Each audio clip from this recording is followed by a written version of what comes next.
Lo que importa, un video podcast de Daniel Matamala es presentado por Descarga Tempo, una cuenta muy tú. Y Entel está contigo en todas.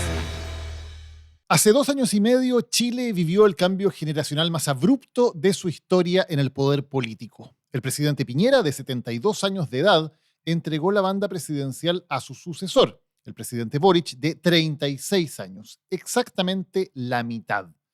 Y Boric no estaba solo. Las posiciones claves de su gobierno eran asumidas por personas de su misma generación. 36 años la ministra del Interior, 35 el de Presidencia, 34 la vocera, 32 la ministra de la Mujer.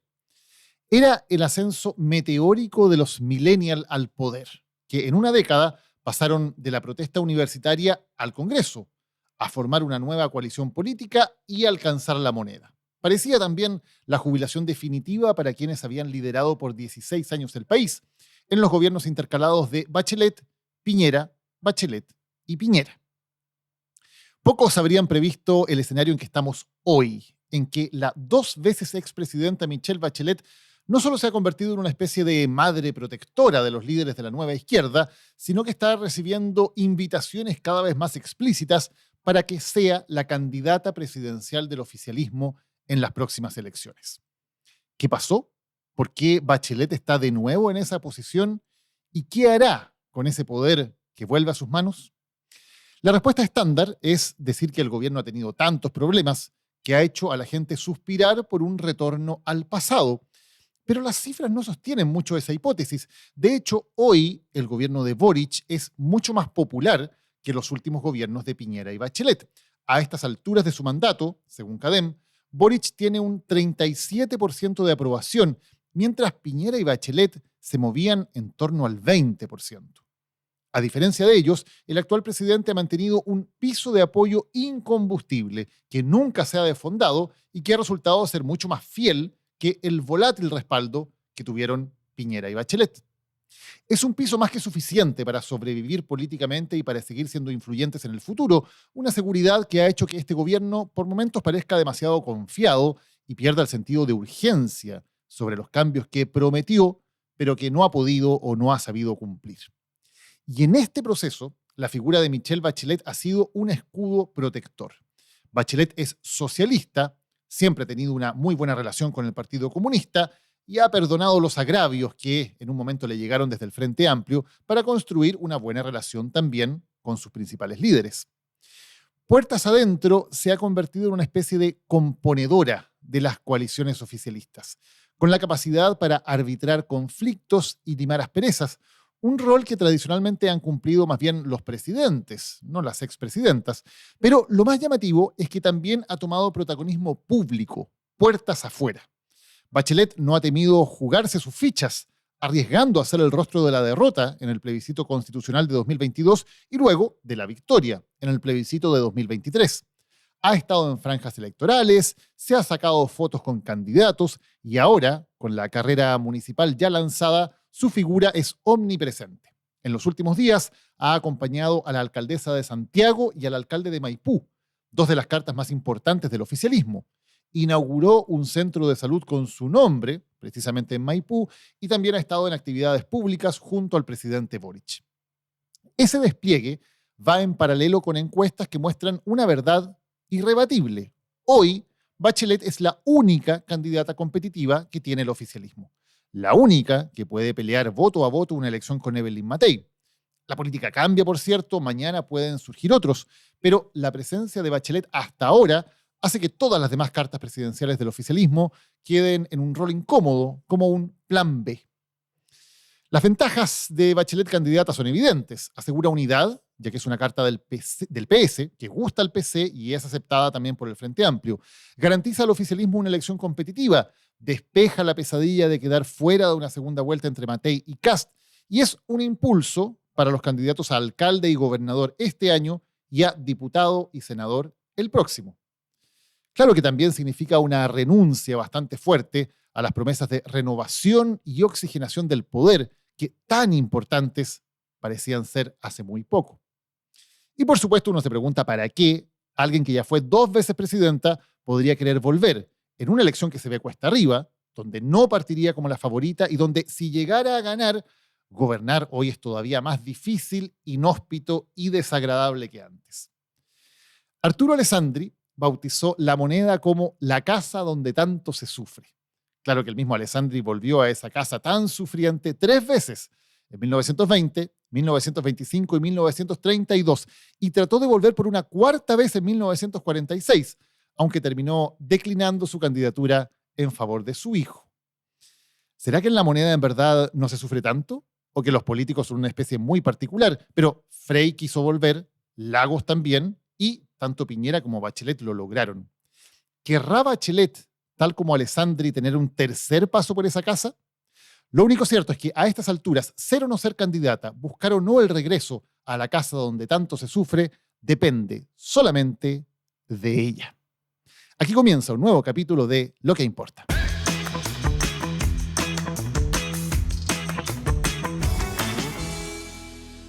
Estamos junto a Paula Walker, experta en comunicación estratégica. Paula, gracias por estar con nosotros hoy para hablar de un tema que importa. Muchas gracias, Daniel, por la invitación. Paula, ¿qué crees que dice sobre el actual estado de la política en Chile, que todos los ojos estén puestos en una persona que ya fue 2 veces presidente de la República? A mí, si alguien me dijera cuál es la primera palabra que se te viene en la cabeza, es como flojera. Es como, bueno, busquen un poco más, ¿no? Yo creo que la presidenta Bachelet ha hecho el servicio militar 2 veces, 2 gobiernos distintos, con énfasis diferentes, y ahí lo podemos conversar, para no alargar la respuesta ahora. Pero yo creo que hay una flojera del sector muy grande. Yo siempre digo que hay que aprender un poco de la derecha y del Frente Amplio, que fueron capaces de apostar por liderazgo que no es la sandía calá, en el fondo, sino que es decir, bueno, partamos entre que las carreras pueden ser desde concejal, candidatos a alcalde, alcaldesa, a diputados, a diputadas, pero jugar y apostar. En general yo diría que el socialismo democrático es bien malo para darle tiraje a la chimenea. Bueno, y pasó también que hubo una especie de generación intermedia que quedó ahí sin tener nunca acceso a el primer nivel del poder, ¿no? Que es la generación en torno a los 50 y tantos, que estaban esperando un poco que la generación anterior se jubilara y de pronto vinieron los más jóvenes del Frente Amplio y los madrugaron. Bueno, hay una teoría más interesante, que yo creo no es una teoría, es una evidencia, que es que la dictadura de 17 años hizo justamente que esa generación, que fue muy jugada, las Carolas Toá, Orrego, el mismo, bueno, y otros, ¿no? Lo que hicieron fue jugarse en las universidades, 17, 18, 19, pero luego llegaron los otros que la dictadura había dejado fuera del mapa político, y se quedaron mucho tiempo. Entonces es una generación como que hoy día tiene 70, por decirlo de una manera, de ahí para adelante, que fueron ministros de una cartera de 2, y estos otros, que estaban a la guaite, se quedaron un poco esperando eternamente. Y hoy día los vemos de una forma, yo diría, bien brillante. El mismo Claudio Orrego, la Carola Toá, que son personas que han tenido una carrera política larga, ¿no? Y partieron muy jóvenes. Dicen las malas lenguas que ambos en algún minuto se ponían antes de tiempo la banda presidencial. La banda presidencial. Pero yo creo que están en un gran momento los dos, fíjate. Vamos a hablar de eso, vamos a hablar pronto de otras cartas como las que mencionas, como Toá y Orrego. Pero antes, cuando uno habla, por ejemplo, de lo que significó la irrupción del Frente Amplio, que llegara un presidente que tenía la mitad de la edad del antecesor, Boric tenía la mitad de la edad de Piñera cuando llega al cargo y dice, bueno, aquí hay una nueva generación que de alguna manera se tomó la política. Que ahora desde esa nueva generación se esté mirando de nuevo a una figura tan mayor, digamos, en términos de su trayectoria política como la presidenta Bachelet. ¿Significa que esa generación fracasó en su decisión de renovar de alguna manera los cuadros políticos? Ya, yo en esto soy mucho menos taxativa, Daniel, sobre todo en este tipo de conversa. Yo, ver para creer, yo no estoy segura que la generación del Frente Amplio esté apostando a Bachelet. O sea, a mí muéstrenme una seguidilla de declaraciones que digan que sí, que eso es así. Otra cosa es un ejercicio que hizo una encuestadora que me pareció bien interesante, y es, te utilizo, iba a decir uso, pero no, te utilizo como un referente comunicacional y pongo a alguien al lado tuyo. ¿Para qué? Porque hoy día en esta marea la gente dice, si es como del grupo de Bachelet, yo sé políticamente a quién me enfrento. ¿Te refieres a la encuesta que dice usted votaría por un candidato que estuviera apoyado por Exacto. Bachelet, Matei, Kast, y Bachelet aparece muy bien ahí? Claro. O sea, de hecho, aparece, apoyaría a candidatos que están juntos con Evelyn Matei, y ella está como en un 54 y la presidenta Bachelet está en un 51. Eso no significa para nada que ese 51 quiere votar ni por una ni por la otra. Es que yo me ubico hoy día en este crisol, digo ya, ahí está una derecha como la de Evelyn Matei, que es una derecha un poco más flexible que la derecha de Kast, que es una derecha que viene a la baja también en Chile.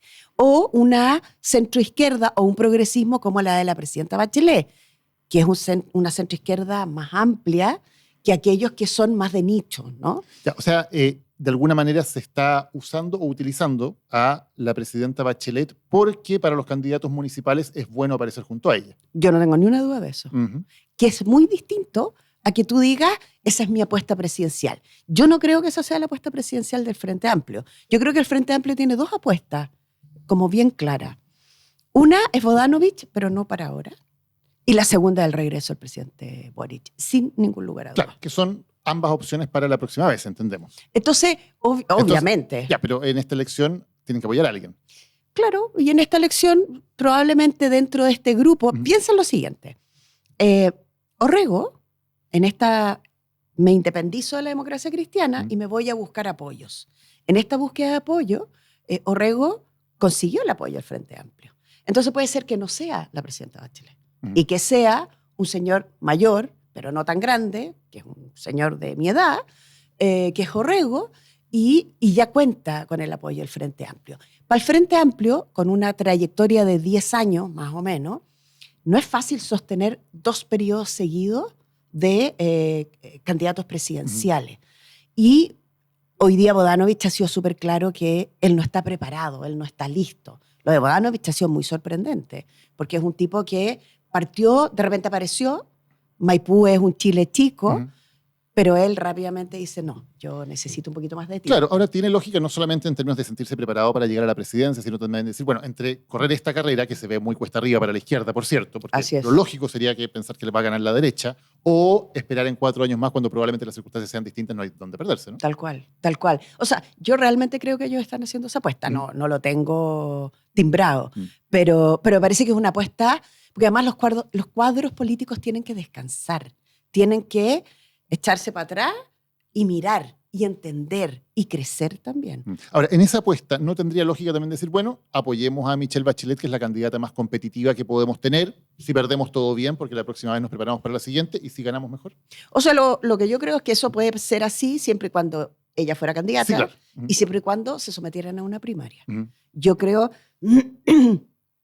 que hoy día la centroizquierda no puede tener ninguna candidatura que no pase por una primaria. Aunque sea la de Michelle Bachelet, porque si uno dijera, si Michelle Bachelet está disponible, podría haber una especie de coronación, ¿no? De ella como candidata. Yo no creo que ella quisiera una coronación. Yeah. No estoy hablando por ella, esto es una opinión personal. Piensa que el 2013 la presidenta se sometió a una primaria. De hecho, en la primaria estaba Orrego, claro, estaba Velasco, ¿te acuerdas? Sí, y José Antonio Gómez. Y Gómez. Puros ex colaboradores de ella. Ahora, todos sabían que esa primaria le iba a ganar, pero por paliza Michelle Bachelet. Está bien, pero el gesto de la primaria es un gesto que a mí me parece súper democrático también. Entonces, dudo que ella dijera, traigan un helicóptero y pónganme por arriba. No me parece. Ahora, Paula, es interesante porque tú dices, a ver, la están utilizando porque es la mejor carta para poner en la elección municipal. Y uno se pregunta, ¿y por qué esa mejor carta no sería el presidente Boric? ¿Por qué los candidatos no deberían querer una foto con el presidente?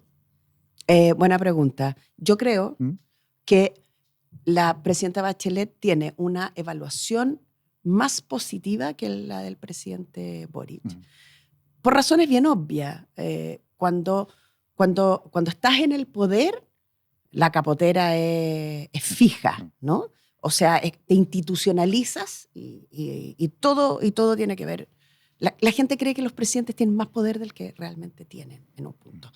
La presidenta Bachelet, con los años, la gente ha podido aquietar sus emociones y mirarla desde otra forma y desde otra perspectiva, ¿no? Entonces, son capaces de aquilatar mejor lo que fue su aporte en distintas cosas. Entonces, el presidente hoy día, el presidente Boric, es un presidente muy joven, un presidente que lo ha hecho en algunas cosas bien y en otras cosas no tan bien.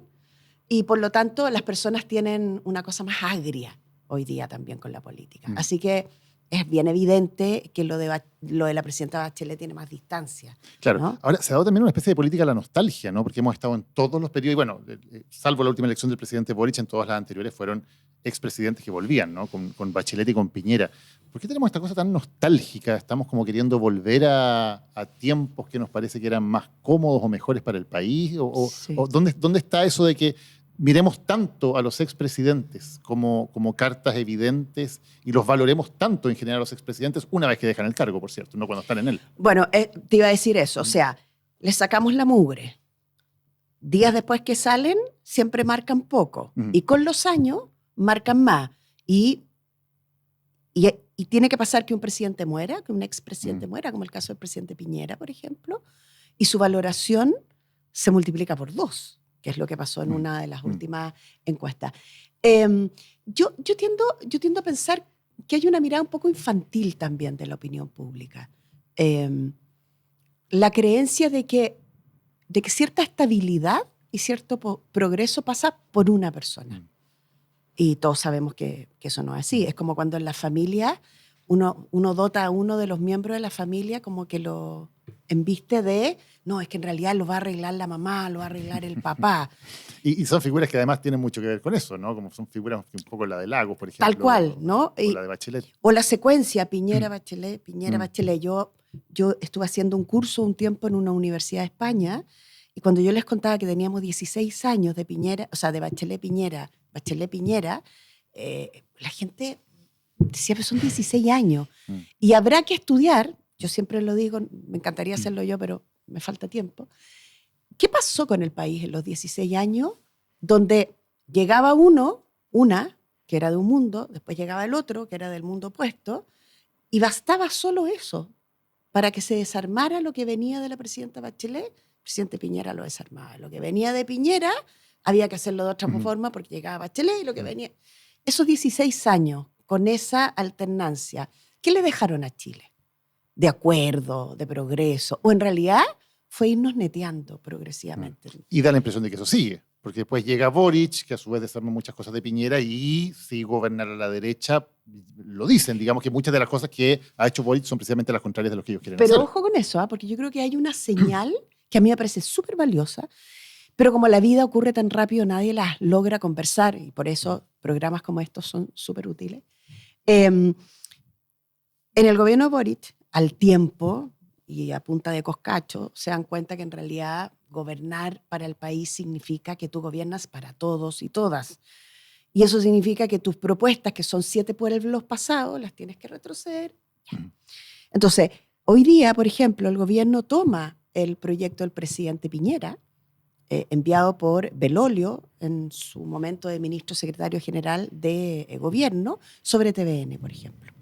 Y entonces lo que hace el gobierno del presidente Boric es decir, en realidad ese proyecto no es tan malo, ya está dentro, le hago algunos ajustes, más bien hay cosas que me gustan, le propongo 2 o 3 cosas y aprovecho ese vuelo. Esas son las cosas que yo creo la política debería rescatar. Ahora, para hacer el contrapunto, en un tema como la reforma previsional, por ejemplo, este gobierno hizo exactamente eso. Toman lo que había propuesto el presidente Piñera en cuanto a cómo se distribuye la cotización individual y colectiva, que en su momento el actual oficialismo rechazó cuando lo presentó Piñera, y ahora dicen, no, ahora sí queremos hacerlo de Piñera, y en la derecha no dicen, no, eso ya no corre. Sí. Porque ahora nosotros que estamos en la oposición estamos en mejor posición. Entonces, también da la impresión de que ser gobierno se ha convertido en una especie de maldición para poder llevar adelante las propias ideas, porque son las ideas de quienes están en la oposición las que parecen predominantes en la opinión pública. Pasó antes y está pasando ahora. Ahora, la miopía, en ese sentido, de la clase política es infinita. Porque, va a terminar el gobierno del presidente Boric. Se han puesto las pilas en temas relevantes para la ciudadanía, como el tema seguridad, por ejemplo. Y van a haber hecho en seguridad, si uno lo mira con poca pasión, mucho más probablemente que el gobierno del presidente Piñera, que fue quebrado en 2 por el estallido social, ¿no? Y incluso que el gobierno de la presidenta Bachelet, el presidente Lagos, etc. Lo van a lograr. Se lo van a reconocer tiempo después, el presidente va a terminar. Si no lo logran bien, el gobierno que venga del signo que sea, y ponte tú que sigamos la lógica que tú planteabas, y puede ser que sea un gobierno más bien de centro derecha, se van a encontrar con un país súper difícil de gobernar. Entonces, la pulsión de la ciudadanía no termina, está ahí. Entonces, si además heredas un gobierno con cosas que tú vas a tener que administrar, pero que no les das espacio en el Parlamento, que es el lugar donde tú conversas, y te opones, finalmente la ciudadanía castiga con mucha fuerza una oposición por oposición. Las personas están convencidas que el retiro, por ejemplo, de sus pensiones, ya, la plata es mía. Sí, pero la plata no es infinita. La plata se te acaba. Tú la retiras y después ya no tienes más nada. Te vas a quedar con una cuestión solidaria que puede hacer que sigamos proyectando con el tiempo. Pero si le pones una cuota solidaria, un poco, ok, no el 6, no el 4, pero no el 1. Si le pones un poco más, realmente tus pensiones se van a ver mejoradas. Eso la derecha hoy día se opone. Cuando sea en gobierno, eso le va a explotar la cara, pero mira, te lo doy firmado. Claro. Que va a Bueno, ser así. como le han explotado muchas cosas en la cara también a este gobierno. Así es. Volvamos al tema de la expresidenta Bachelet. Tú trabajaste con ella en el primer gobierno y luego te fuiste con ella a Nueva York, cuando ella se va a ser la primera directora de ONU Mujeres. Y en el segundo gobierno. Y luego volviste con ella al segundo gobierno, por cierto, a la directora de comunicaciones. En esa época en Nueva York se daba esta especie de peregrinación a Nueva York de que todos los ojos del poder estaban puestos en quién iba para allá, quién se juntaba con Michelle Bachelet, quién podía traer como algún signo de si ella iba a decir que sí o que no. Sí. Y durante meses, durante un par de años, era que todos los ojos estaban puestos exactamente ahí. ¿Ves que hoy día podría pasar algo relativamente similar en términos de que la política empieza a girar, o al menos la política desde el lado del oficialismo, a girar en torno a las señales o las no señales que da Michelle Bachelet de si podría eventualmente ser convencida de volver, como ocurrió esa vez? A ver, primero yo creo que hay como, tú esto lo sabes mejor que yo, pero hay distintos motores para los temas de la opinión pública. Un motor es la prensa. Es decir, hay una obsesión en la prensa por ir a buscar, como decís tú, todas las señales que pueda tener la presidenta Bachelet. Yo creo que de hecho, aquí estamos, digo. Ah, claro, estamos conversando de eso, efectivamente. La presidenta Bachelet ha sido tajante, súper tajante, juguetona, divertida, tajante durante, no sé, 10, 15 apariciones que ha tenido. La última fue ayer, diciendo, es que no soy candidata, no está en mis planes ser candidata. Pero es súper interesante la disputa de Matei y Bachelet, por ejemplo. No, a ojos de la opinión pública, a ojos de la fantasía, a ojos de la propia derecha. La derecha hoy día debería estar disputándose Matei con Kast, por ejemplo, en aras de una primaria que no va a existir, o sí, no lo sé. Pero le cunde más oponiéndose a la presidenta Bachelet, porque no hay otra figura en la centroizquierda. Sabemos que lo confirmó de alguna manera la ministra Toá este domingo, ¿no? Claro, pero eso es natural, o sea, los espacios vacíos en política no existen. Exacto. Si hay un espacio, tienen que llenarse de alguna manera, y si ese espacio en el oficialismo no está, es natural que trate de llenarse con alguna figura, y la figura por lejos, que más marca, y en eso hay coincidencia en todas las encuestas, pero por lejos es Michelle Bachelet. Claro, pero lo que quiero decir con eso es, levanto a Bachelet, le pregunto, portadas, tele, y Bachelet dice, no quiero ser candidata. Probablemente eso acelere que empiecen a surgir los otros liderazgos que sí están preparándose y están atentos para salir. Obviamente el de Carolina Toá es uno. Claro, pero en la medida en que Michelle Bachelet siga estando allí, siga realizando actividades públicas, ha tenido muchas actividades públicas, políticas, digamos, en la última semana, ha estado con la alcaldesa de Santiago que va a la reelección, ha estado con el alcalde de Maipú que va a la reelección, estuvo esta semana con el presidente Boric. Evidentemente, al estar en ese tipo de actividades, más allá de cuáles sean sus intenciones, no estoy diciendo que esto sea intencional, pero al hacer eso, ella se pone en el ojo público y hace que la conversación siga girando en torno a ella y no a otras eventuales figuras. Pero yo te hago la pregunta al revés. Si durante 4 años se construye un centro de salud y la gente en un plebiscito toma la decisión de ponerle tu nombre, 4 años después el mundo está donde está y te invitan a la inauguración. ¿Por qué no podrías ir? Que es el caso del centro inaugurado de Maipú con el nombre de presidenta Michelle Bachelet. Y lo mismo pasó con el centro de salud, porque es doctora, porque hizo cosas en salud, etcétera, etcétera. Entonces, lo contrario sería que la presidenta se escondiera o dejara de hacer cosas. Yo creo que ella quiere ser un aporte desde donde está, tiene una fundación, la gente la busca para sacarse fotos. Es raro que tú te ocultes Es más raro todavía, Los políticos ¿no? también la buscan para que sea una especie de árbitro también, incluso entre los partidos, que es lo que ocurre en la municipal. Una persona, hace un par de semanas atrás, un candidato en Huechuraba, bajó su candidatura, Ignacio Silva, concejal por Huechuraba, bajó su candidatura y fue a buscar como árbitro, efectivamente, a la presidenta Bachelet, que le agradecieron junto con el gobernador Orrego. O sea, ella opera efectivamente como un factotum en la política hoy día. Pero eso está súper lejos, creo yo. Yo insisto que yo aquí no hablo en nombre de la presidenta. Está muy lejos de decir, sí, soy la candidata para el tercer Ya, Paula, pero periodo. una cosa en política es lo que uno quiere y otra cosa, y en eso también la expresidenta Bachelet tiene como cierta historia de decir, yo soy disciplinada y yo voy donde está mi deber. Una cosa es que ella quiera y esté haciendo todo lo posible por querer ser candidata de nuevo, y otra es que llegado el momento, después de las elecciones municipales, con los números en la mano, le digan, ¿sabe qué? Usted es la única que puede permitir que la centroizquierda tenga un nuevo periodo en el poder, Chile la necesita, usted tiene que ser nuestra candidata. Bueno, la segunda vez de la que estábamos hablando, efectivamente la presidenta, estando en ONU Mujeres, hizo una cosa súper interesante, que fue mirar el mundo como directora mundial de ONU Mujeres, Primavera Árabe y otras cosas que empezaron a pasar con mucha fuerza. Estaban algunos como mini estallidos sociales por el mundo. Y la presidenta dijo, si vuelvo, esta es mi agenda. Reformas, reformas, reformas. Y necesitamos cambiar, modificar el sistema político, reforma tributaria, educación. Si tú lo piensas, la agenda de la presidenta Bachelet del 2014-2018 es la agenda política con todo que está dominando hoy día no voy a decir en el mundo, pero sí en Chile, con reformas que tienen que ser estructurales muy importantes. Eso a mí me hace todo el sentido del mundo. La tercera vez de eso mismo, yo creo que la presidenta tiene clarísimo que ese no es el camino, por distintas razones, además que yo supongo que son bastante personales. Sin embargo, sí me parece que es explícito que apoya como bisagra la unidad, la necesidad de juntarse. Su experiencia como presidenta, le sacaron la mugre a la presidenta Bachelet. Los mismos que hoy día están en los medios y dicen, no, tiene que de nuevo cumplir con su deber. La pregunta es si los partidos políticos de la centroizquierda cumplen con su deber.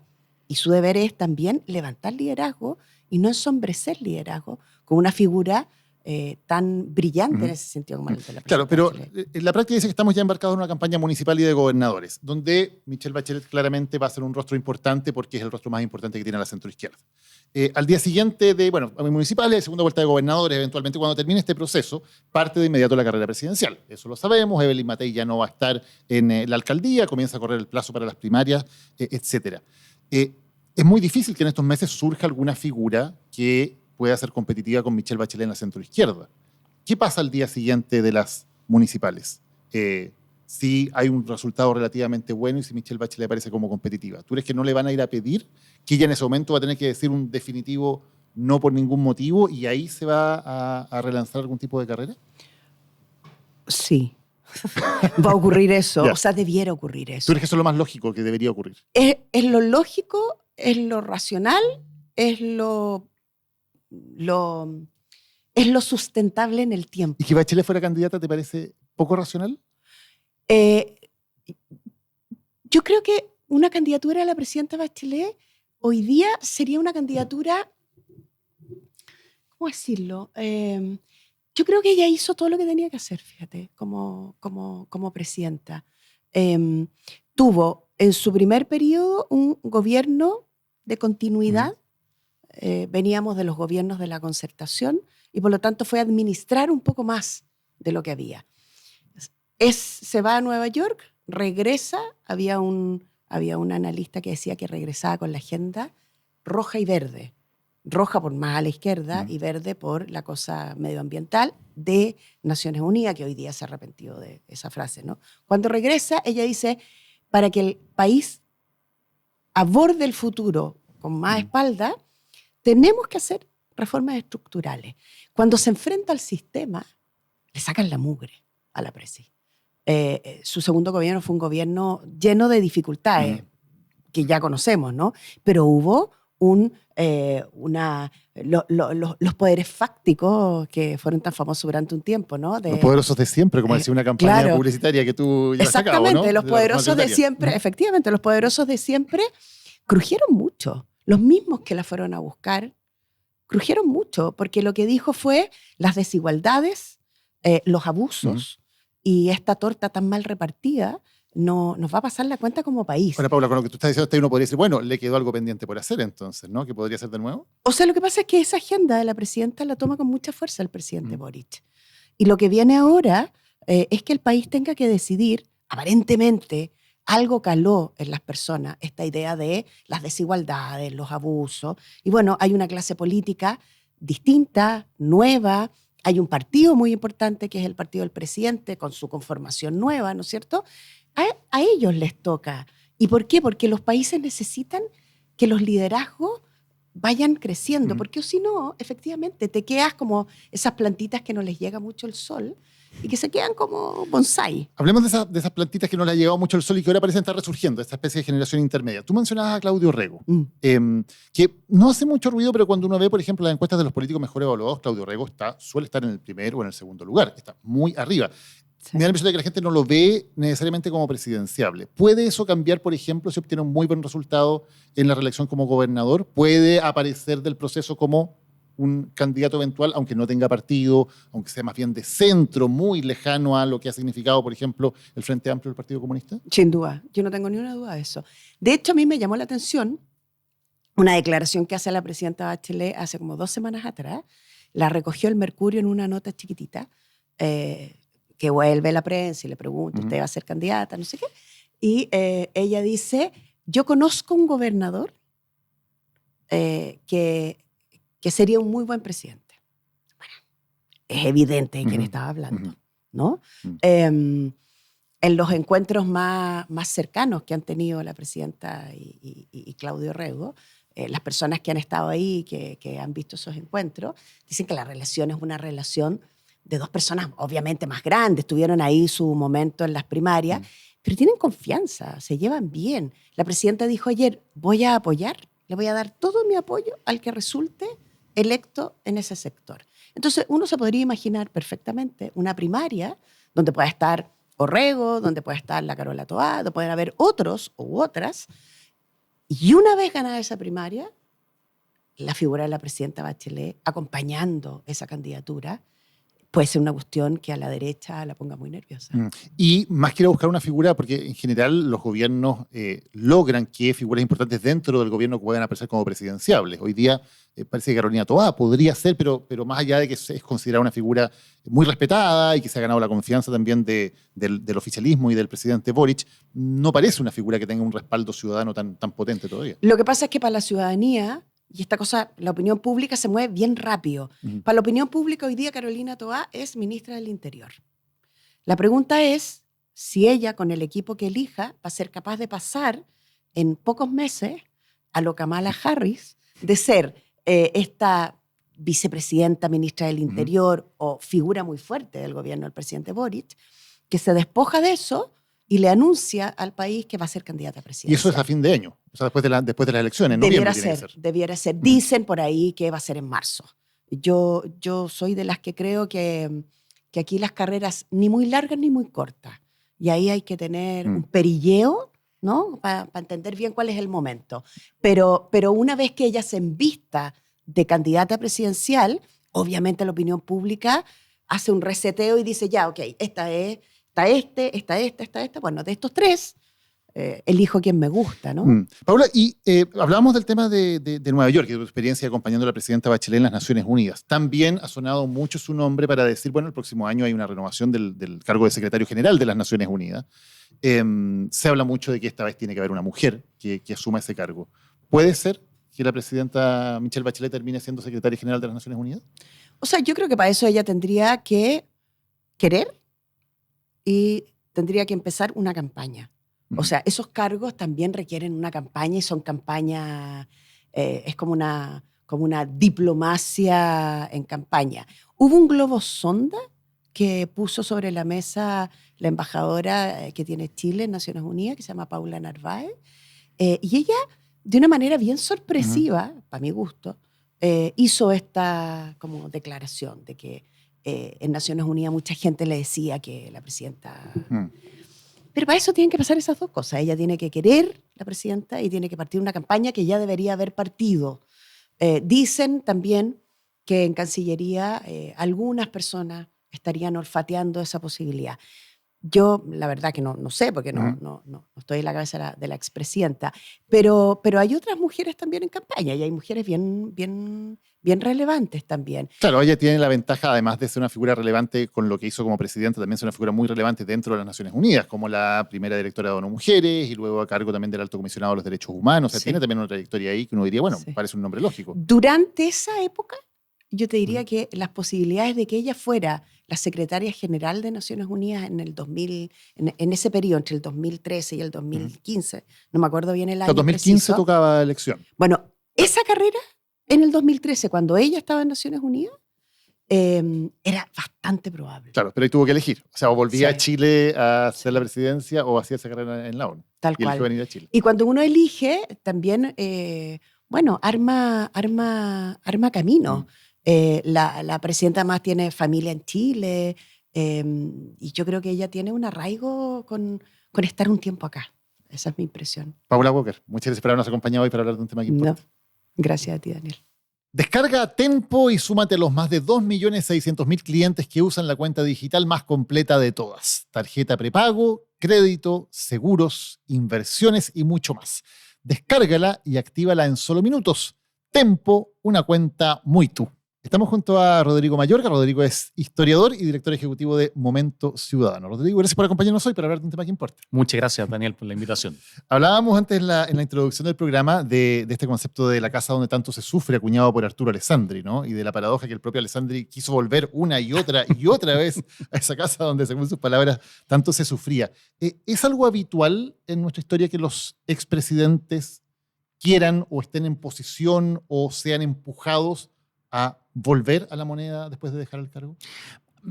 No es tan habitual.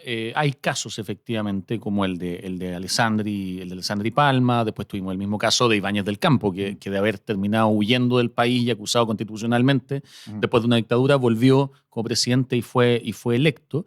Es una situación que es más propia del siglo XX, en parte porque los otros casos donde presidentes se repitieron el plato fue cuando existía la reelección presidencial y donde finalmente luego derivaban en una suerte de delfín y se iban dejando, por así decir, el poder porque había mayor intervención desde el Ejecutivo con la elección. Entonces yo diría que no es algo habitual.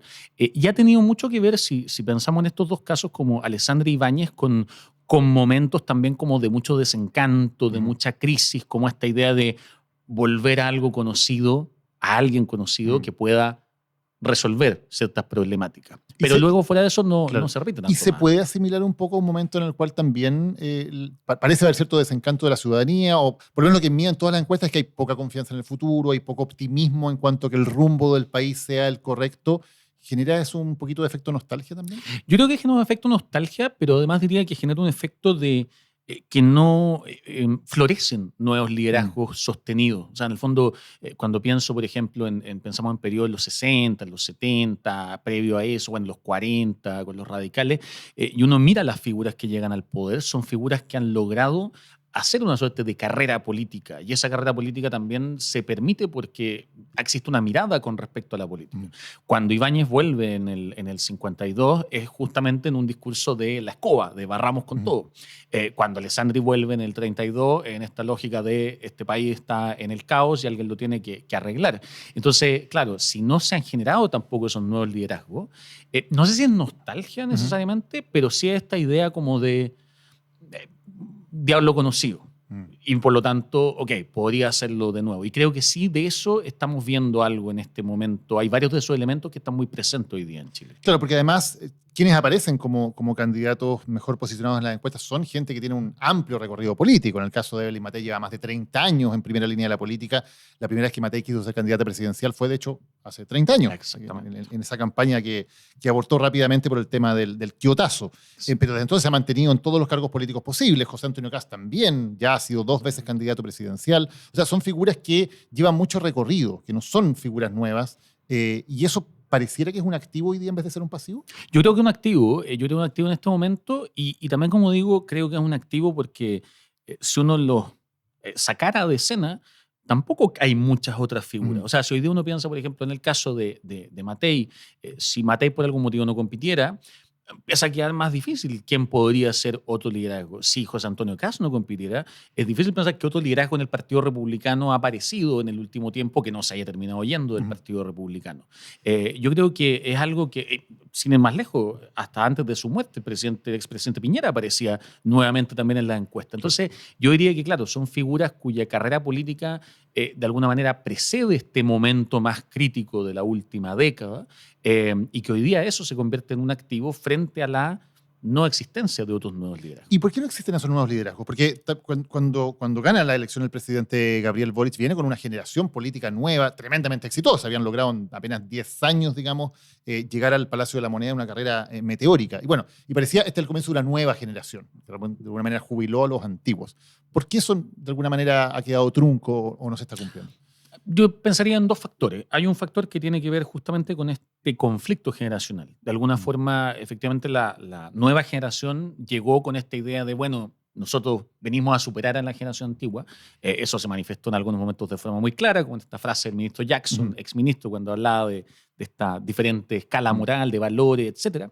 Y yo creo que se convirtió rápidamente en un punto de conflicto. Y eso implicó justamente que la forma también de atacar desde el adversario político fue en la misma línea. El ataque iba hacia ustedes son la generación antigua. Bueno, el ataque va a ustedes son jóvenes, pero no son tan distintos, por un lado, y también son más inexpertos en muchas cosas. Y yo creo que eso ha generado también una problemática importante, y es que una alianza joven como el Frente Amplio ha tenido que verse mermada producto de ese discurso, porque no tienen tampoco esas figuras de mayor trayectoria y han tenido que acudir en muchos casos a esas mismas figuras, como ocurrió con Ricardo Lagos en su momento en la elección, en la segunda vuelta, con la misma Michelle Bachelet, que aparece, digamos, en cualquier momento, como ocurrió con el socialismo democrático, desde el gobierno también en un momento que fue acudiendo más a estas figuras con mayor experiencia. Eso diría que es un primer factor. Y el otro factor es que llamémoslas las coaliciones más antiguas, pensemos en el socialismo democrático, la exconcertación, en Chile Vamos, Ex Alianza por Chile, tampoco han sido espacios donde se hayan generado nuevos liderazgos. Entonces, efectivamente, hoy día hablamos de esta nueva generación, pero es una nueva generación que está de alguna forma radicada en el Frente Amplio y por lo mismo asociada con el Frente Amplio, como si el Frente Amplio fueran los jóvenes de la política y los otros no. Pero es curioso esto porque de alguna manera parece que el Frente Amplio se hubiera tomado el espacio que tradicionalmente cumplían las juventudes de los partidos políticos. Y uno dice, ¿qué es la juventud del Partido Socialista o del PPD? Pareciera que en vez de que los propios partidos tengan nuevas generaciones, como que las nuevas generaciones, un poco al estilo de lo que hizo la Falange en su momento con el Partido Conservador, se independizaron y armaron su casa propia. Absolutamente. Y en el fondo, claro, y además se independizaron, armaron casa propia, pero eso también tomó un tiempo. La Falange finalmente va a ser muy exitosa, pero después de un tiempo que ya se va configurando como partido. Entonces, claro, no tenemos hoy día esa lógica de la juventud socialista, de la juventud Unión Demócrata Independiente, Renovación Nacional, de la misma manera.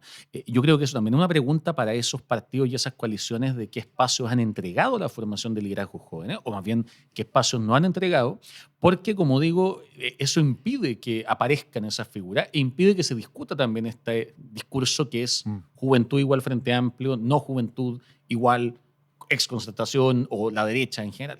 Y tal vez la lección que tuvieron estos jóvenes fue que había que irse porque no había espacios dentro. Pienso en la generación intermedia, ¿no? La de la Carolina Tobar, los Claudio Rego, que se dijeron mucho, bueno, se quedaron esperando eternamente que les dieran el pase. Claro. Y el pase no se lo dieron nunca. Y al final fueron los más jóvenes los que de alguna manera se tomaron ese espacio. Y generacionalmente les hubiera correspondido. Exactamente. O sea, en el fondo siempre como que se ha hablado, ¿no? Como que se salta, como que se le han saltado una generación.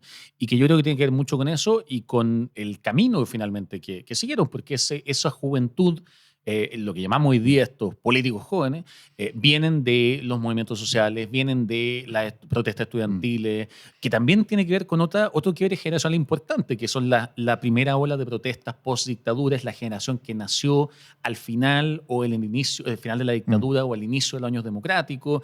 Entonces, como te digo, hay una lógica de quiebre generacional súper fuerte, pero que antiguamente tú la podías vivir dentro de los partidos, dentro de las coaliciones, y eso permitía la generación de nuevos liderazgos. Estoy pensando, como tú decías, la Falange, la democracia cristiana después de los 60, que eran liderazgos jóvenes dentro de Saldívar, Frey, y que después estaban muchos de Elwey, muchos de esos mismos liderazgos estaban igual en los 90 y en algunos casos hasta los 2000, y algunos todavía siguen apareciendo. Entonces creo yo que esos quiebres generacionales y esa falta de espacio también explica por qué se genera esa imposibilidad de que surjan nuevos liderazgos, y eso, como digo, en contextos como este, puede llevar a situaciones como esta suerte de vuelta a lo conocido. ¿Y cómo lees tú lo que está haciendo Michelle Bachelet? Porque siempre interpretar a Bachelet es una disciplina de larga data en Chile, ¿no? Desde que empieza a aparecer como una figura muy popular en el gobierno de Ricardo Lagos, y todos decían, bueno, pero ¿qué quiere? ¿Qué está haciendo? ¿Quiere ser candidata o no? Luego estaba en Nueva York, y lo mismo. Pasamos años diciendo quién va a Nueva York, con quién se junta, qué va a hacer. ¿Cómo se hace la hermenéutica aquí de leer qué es lo que intenta Michelle Bachelet o por qué está tomando este rol de alguna manera protagónico? Yo creo que pasa con Bachelet un punto importante, que es, de alguna manera, no es que no es inmaculada, pero queda un poco fuera de la línea de fuego. Y al mismo, dado que no es parte del gobierno directamente, dado que ha asumido estos roles internacionales, que en Chile siempre importan. Chile es un país que nos importa mucho cuando ganamos un Oscar, cuando ganamos algo afuera. Da lo mismo si el récord lo hacemos adentro, no importa, pero si afuera hay un reconocimiento internacional, aparecemos en una película, algún Pedro Pascal, digamos. Entonces, esto también yo creo que del camino de Bachelet después hacia ONU Mujeres, que suene como una posible secretaria general de la ONU, son todas cosas que la revisten de ser tan mística. Que el progresismo sabe ocupar muy bien, y que genera que en la oposición en este momento nombran a Bachelet y corren, dan vueltas. Yo estoy haciendo un análisis con IA de los Instagram de los partidos políticos, y uno, que no voy a decir cuál, pero que la inteligencia artificial le sacó como la foto de que tenían una obsesión con Bachelet por la cantidad de posts que habían en torno a la figura de la expresión. ¿Y eso tú crees que es real preocupación por lo que significa Bachelet o es más bien una estrategia de decir, bueno, aquí le podemos pegar a alguien? Yo creo que hay de todo un poco. Hay una parte de la derecha que efectivamente visualiza Bachelet y la nueva mayoría como el inicio del declive, como el quiebre de esta... Sobre todo la derecha que vio en Piñera una suerte de heredero de la Concertación, que fue un poco como Piñera también se buscó presentar en algún momento, y luego que vio a la nueva mayoría como esta suerte de paréntesis que el segundo Piñera iba a erradicar. Y yo creo que sí hay una parte de la derecha que le tiene mucho miedo o tiene un muy mal recuerdo de eso y lo ve como un momento, un hito. Y hay otra parte que yo creo que no tanto, pero que hoy día, en este contexto donde la encuesta marcaban hasta hace muy poco 2 candidatos de oposición pasando a segunda vuelta prácticamente, teme el efecto Bachelet, este efecto de que una expresidenta que tiene una buena recepción dentro de parte importante de la ciudadanía, que tiene liderazgo, que tiene una suerte de reconocimiento transversal entre 2 coaliciones que pasan peleando en muchos sentidos, puede ser efectivamente una amenaza electoral en una carrera que, al menos desde el plebiscito de septiembre del 2022, la oposición de alguna forma siente un poquito ganada. Y creo que ahí también radica esa preocupación constante con lo que Bachelet representa. Claro, ha sido la percepción, como tú dices, desde el plebiscito, que además con esta rotación permanente, ¿no? De que gana la izquierda, gana la derecha, gana la izquierda, gana la derecha, da la impresión de que por el clima también de opinión pública, por el tipo de temas que hoy día están en la palestra de las preocupaciones públicas, da la impresión de que era una carrera muy corrida para la derecha, muy ganable para ellos. ¿Tú crees que Michelle Bachelet, si quisiera ser candidata, que es algo totalmente hipotético, por cierto, podría ganar esa elección? Sí, yo creo que sí. O sea, creo que es porque los expresidentes, como digo, tienen primero un elemento que es importante, que es un público... un público convencido de alguna forma, un público votante. Es cosa igual de ir a mirar. Ningún expresidente ha terminado con una cantidad muy grande de aprobación en los últimos periodos, pero siguen siendo porcentajes que te hacen competitivo automáticamente. Es gente que te apoyó en las malas, en el fondo, en la peor de tus situaciones, y que está muy convencida. Tienen visibilidad, que es otra cosa que es muy importante. Y como digo, yo creo que Bachelet tiene algo que particularmente se ha hecho muy evidente en los plebiscitos y en la elección de Gabriel Boric, que es esta idea de convocar a un espectro amplio del progresismo, que está muchas veces en conflicto en torno a quién apoyar y a quién no apoyar. Y creo que eso también le podría permitir lograr convocar más. Ahora, que seguro que gana si corre, no, de ninguna forma. Hemos tenido expresidente, el mismo expresidente Frey, que participó, peleó contra Piñera y perdió, pero de que es una posibilidad factible. Y desde el punto de vista de ella, de su presencia, de su legado político, ¿le ves sentido a intentar una tercera aventura presidencial? No, yo creo que no mucho. Como digo, sobre todo pensando que Bachelet ha pasado también a esta suerte de liga mayor, que es como la política internacional. Ya una segunda, siempre un riesgo de volver. Una tercera sería la primera vez en la historia. Eso sí tendría como algo muy, muy icónico, pero desde... de ganar 3 elecciones. De Por ganar 3 el caso elecciones. de Alessandri volvió con un golpe entre medio, entonces ganó 2 elecciones. Son todos dos, claro, exacto. Claro. Todo Ibáñez lo mismo, Claro. los que en el siglo XIX se repetían también. Pero yo creo que no, que tiene poco sentido y creo que...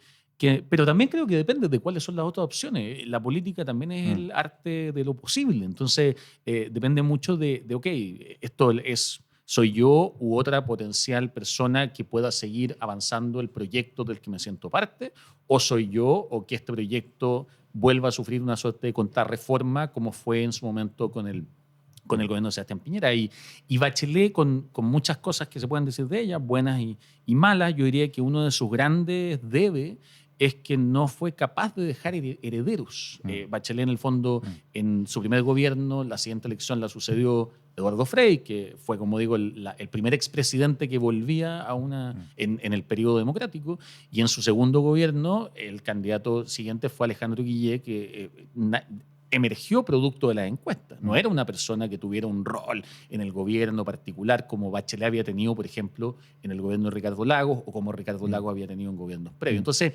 también volver es un poco reconocer esta idea de que no se ha logrado generar ningún nuevo liderazgo y un poco también preguntarse qué hizo uno mal para que eso no ocurriera. Claro, y es la acusación que hay, ¿no? De taponar un poco los liderazgos que pudieran surgir eventualmente.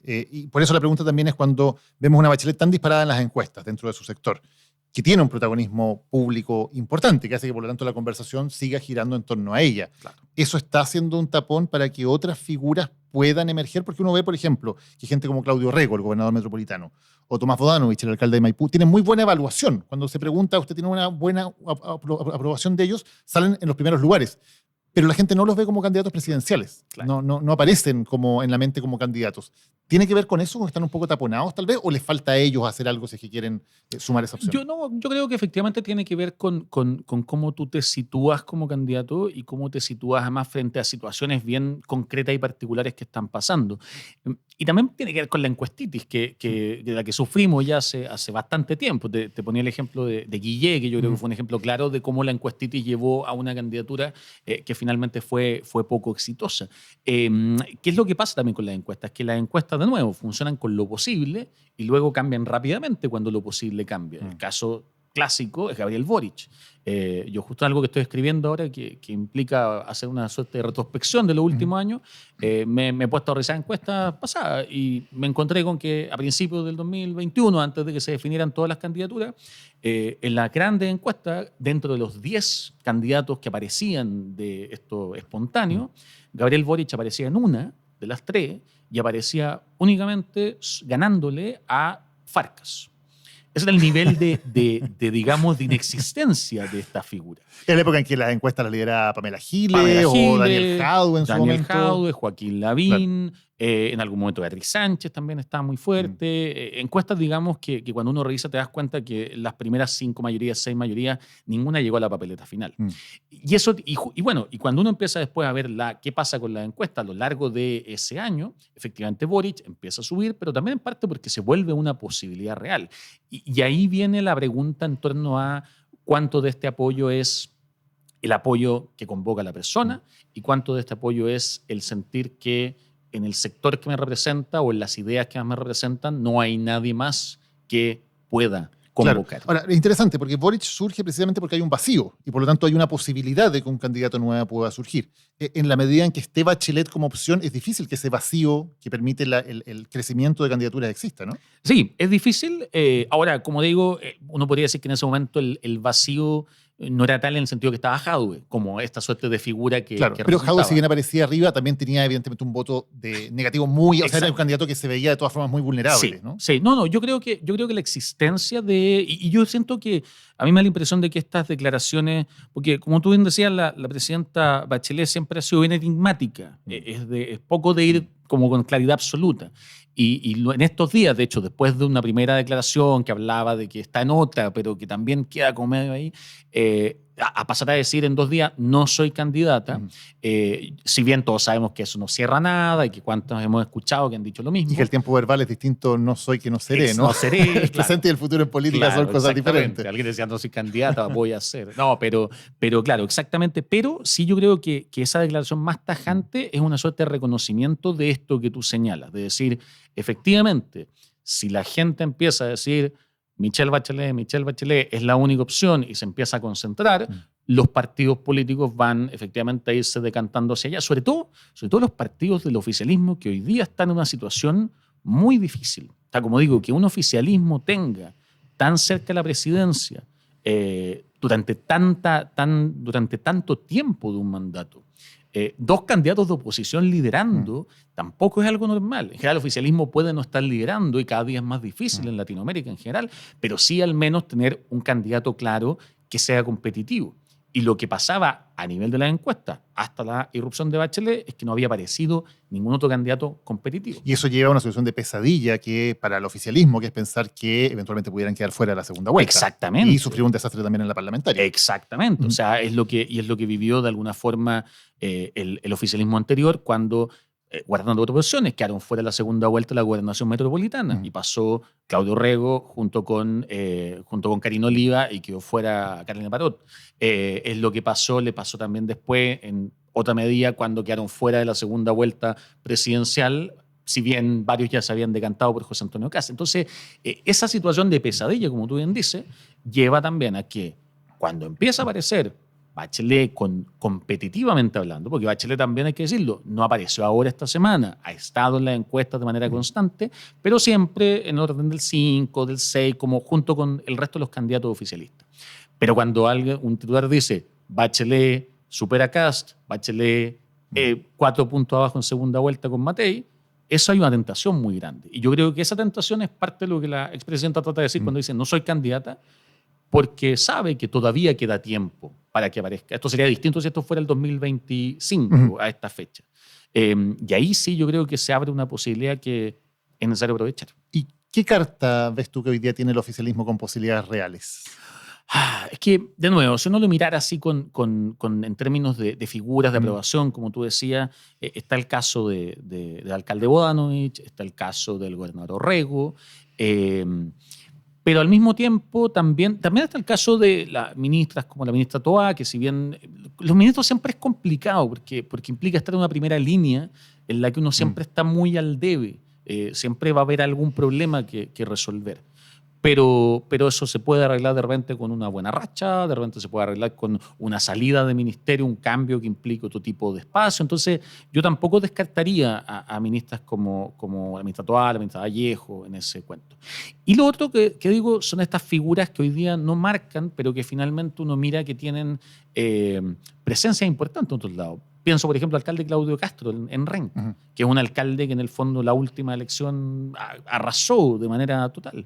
Y ahí las municipales van a ser importantes, porque yo creo que efectivamente los resultados de las municipales podrían también dar señales de, ok, esta figura efectivamente podría ser competitiva en un contexto presidencial. Todos los candidatos, y esto corre para la oposición también, todos los candidatos hoy día, tú lo escuchas y dicen, yo no estoy pensando en la presidencial, estoy pensando en mi comuna.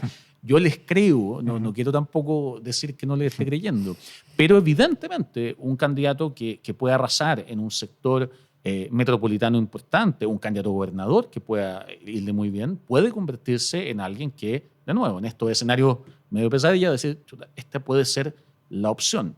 Y claro, y ahí es distinto decir como no estoy pensando en la presidencia cuando me lo pregunta en una entrevista, que cuando viene el partido y me dice queremos que sean nuestra opción. ¿Y esas definiciones se van a tomar a fin de año con el resultado de las municipales o podríamos pensar en el próximo año? Yo creo que a fin de año va a estar quedando un poco más claro. Uh-huh.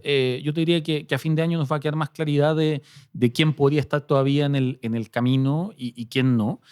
Pero luego va a venir a principios de año, porque una de las cosas que sí ocurre es que los partidos políticos, independientes de que no tengan ninguna opción, van a llevar a alguien, porque van a llevarlo a primarias, porque es una forma de visibilizar a su candidato, es una forma de que después alguien que pierde las primarias pueda competir en una parlamentaria, por diputado, por una senatorial, digamos. Entonces, también ahí pasa algo que un poco fue lo que pasó en su momento con Boric, que es decir, hay una coalición donde en el fondo dicen, bueno, ¿quién sale? Como que anda un paso adelante, además combinado con el tema de la edad que había en ese momento, y producto de eso, como digo, pueden aparecer sorpresas que hoy día no estemos mirando arriba del escenario, que no estén en ninguna encuesta, como digo, que estén en una encuesta perdida arriba de Farcas, pero que se terminen dando ese paso adelante y luego en estas configuraciones y reconfiguraciones que son las primarias, pueda pasar un escenario en el cual esa figura va ganando apoyo y se va potenciando.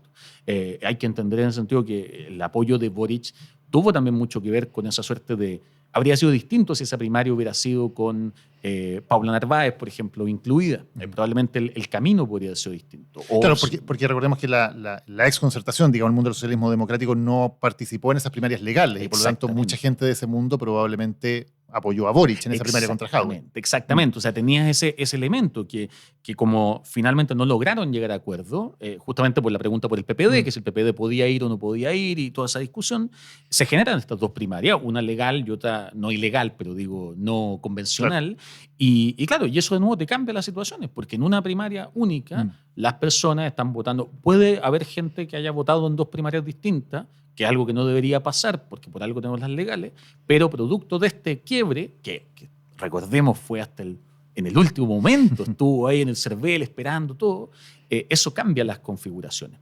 Y eso, como digo, es algo que yo creo que pasa de alguna manera con lo que pasó con José Antonio Kast. José Antonio Kast tampoco venía con la fuerza que tenía hasta que el primer debate y las encuestas empezaron a decir, bueno, lo hizo mejor, Boric le está yendo muy bien, y hubo ciertas personas a la derecha que se empezaron a mover hacia, desde Sebastián Sichel a José Antonio Kast. Entonces, a lo que quiero apuntar directamente es justamente que aquí tenemos este juego largo, que es, por ejemplo, algo que está haciendo Matei, pero el juego largo también se va volviendo más urgente en la medida que nos vamos acercando cada vez más. Entonces, post-parlamentarios, post-municipales y gobernadores va a ser un momento importante.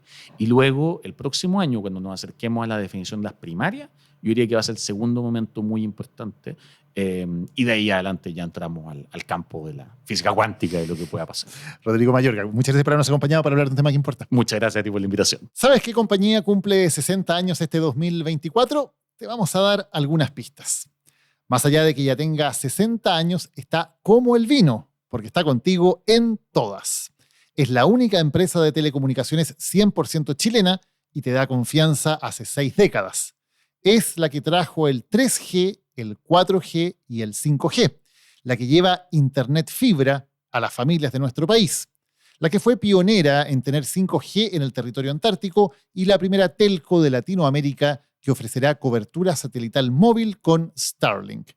Ya sabes de qué marca estamos hablando. Entel está contigo en todas. Lo que importa, un video podcast de Daniel Matamala es presentado por Descarga Tempo, una cuenta muy tú. Y Entel está contigo en todas.